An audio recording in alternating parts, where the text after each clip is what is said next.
Hey guys and girls, my name's Dan. Welcome back to The Forge. In today's episode, we're going to go over some of the questions you asked regarding the gas forge. There were quite a few questions that came through in the comments and via email about the gas forge, and I thought I'd just put this little bit of video together for those people and anyone who's interested really, just to give them a bit more information and milk this cow for all she's worth. And again, thank you Toby for helping make this video possible.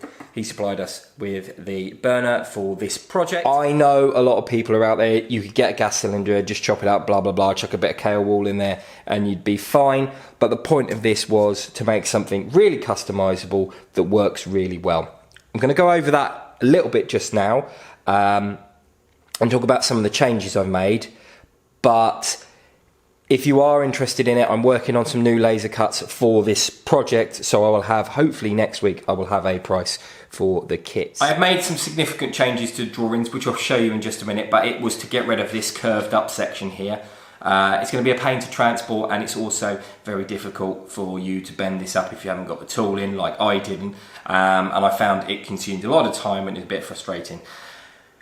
That in combination with changing the way that these sections go together so we can make this slightly faceted, and a rule of it being the width of a brick.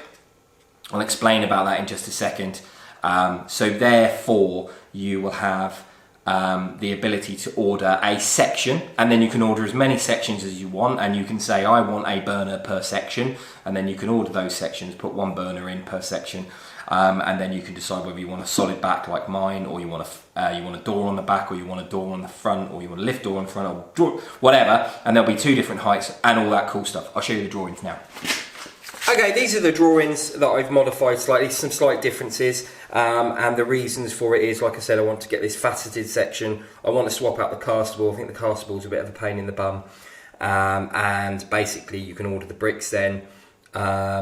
And build these gas forges. One section of this gas forge, the minimum you would need is 2 of these, and the bits that go in the side and the pipes, and then the base. That's the minimum. You put doors on, do whatever you like with it thereafter. If you wanted to double the length, you would basically order this one. You then order this one, and if you wanted a solid back on it, you'd order this one. If you wanted just to have 2 open ends again, you could order that one.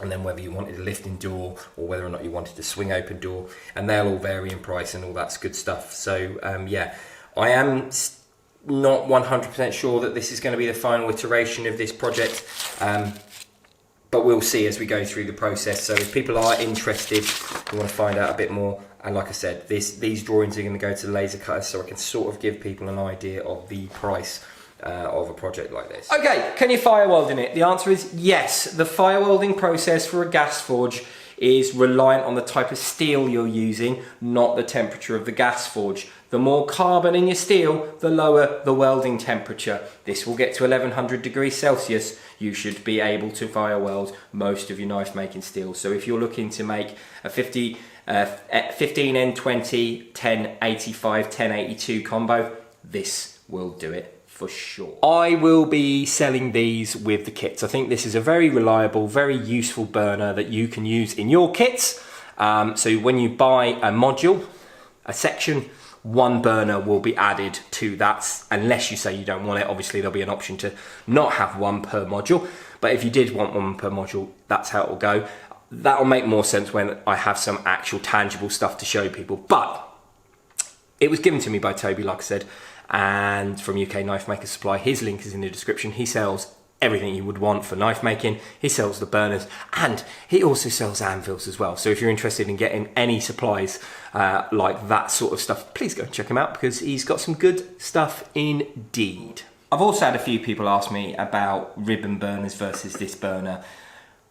Now, I'm going to say some things now. If they're wrong, I apologise.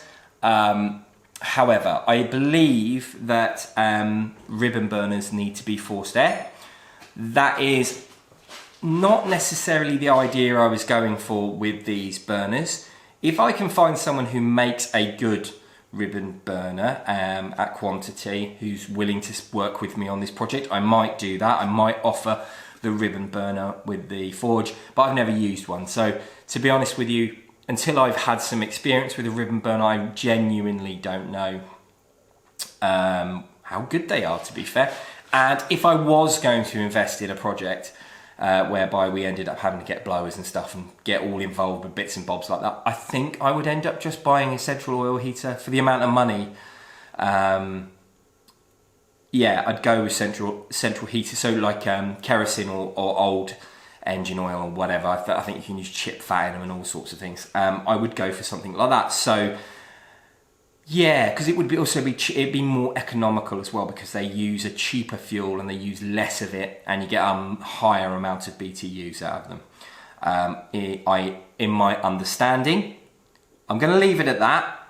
Stop asking me if I like ribbon burners, because I've never used one, so I can't tell you.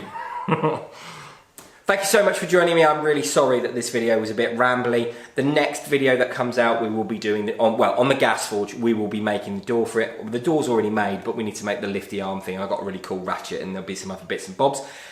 And then we will make some videos about doing it as a heat treating oven and how those PIDs work, and we'll talk all about that. There'll be a video about refractory. There'll be loads of really cool stuff, really useful information that you guys and girls at home can use to build a gas forge. You don't necessarily need to use this one, but it was just, these were my ideas and ramblings about making something really cool that could potentially live a long time in someone else's hands. So I am going to leave the video there. I guarantee next time as well, when we have the door, I will have all the prices and everything, so I can give you all the information about buying one of these.